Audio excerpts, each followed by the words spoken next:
In 1867, the USA bought Alaska from Russia for $7.2 million.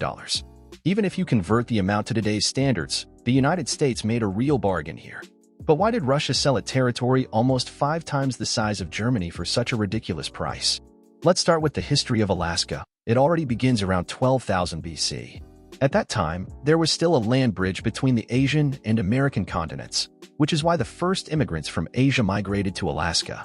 For many millennia, indigenous peoples lived here, leading a simple life. This changed only with the arrival of the Russians in 1741. Russia, which in previous centuries had spread further and further east from its center, finally crossed the Bering Strait by ship and established the first outposts in Alaska. The Russian-American Society was subsequently founded, and the outposts were to serve primarily to hunt seals and otters and to trade with the native peoples. In addition, the coastal areas of Alaska were to be colonized step by step. This colonization was, however, as in almost all of America, especially at the expense of the indigenous people. They were forced to adapt to the customs of the newcomers, to learn Russian, and to adopt the Orthodox religion. Many who refused the instructions of the Russians were deported and killed.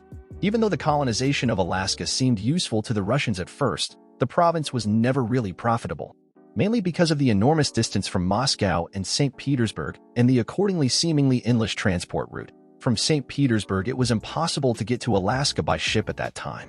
The Northwest Passage across America had not yet been discovered at that time, so there was only the land route to the Pacific coast and the crossing of the Bering Sea by ship. But also by the decline of the fur trade due to the too intensive hunting, Alaska lost more and more importance for Russia. But also the arrival of other European great powers like the Spanish and the British made competition for Russia and Alaska. Especially the British, who were in the process of building their world empire, were the ones the Russians were afraid of. In fact, when Russia got into additional economic difficulties in the mid-19th century as a result of the Crimean War, it was clear that it would have to sell its unprofitable colony.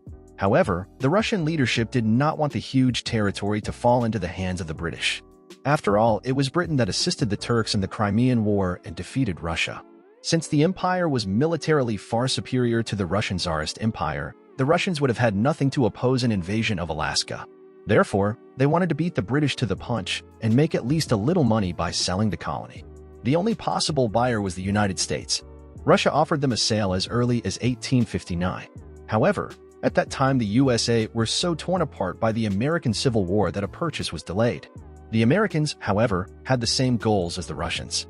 After the British sided with the breakaway southern states in the Civil War, the United States was desperate to avoid another British presence on the American continent. Thus, in 1867, negotiations between the two parties were resumed and an agreement was finally reached. The American Secretary of State at the time negotiated a purchase sum of $7.2 million, which would correspond to about $120 million today. After approval by the President and the Senate, Alaska was finally officially ceded from Russia to the United States in October 1867. This is why Alaska Day is still celebrated today on October 18th. The curious thing is that the purchase was considered useless by many American politicians at the time, as the land had no known raw materials or strategic use at the time. And it seemed incomprehensible why so much money should be paid for a barren icy landscape. Therefore, Alaska continued to be extremely sparsely populated and only a few military bases were established. This only changed with the discovery of gold and the subsequent gold rush at the end of the 19th century. Later, the largest oil field in the USA was also found off the coast of Alaska, which is why the territory is now invaluable. In addition, the salmon and crab fishery there has become one of the largest in the world. In the future, moreover, Alaska's strategic importance could increase even further. As the Arctic Ocean melts, one of the main shipping routes between Europe and Asia could pass through the Bering Strait, and important trading cities could emerge on the Alaskan coast. The purchase has thus turned out to be a real boon for the United States in the course of history and can therefore certainly be called one of the greatest bargains in history.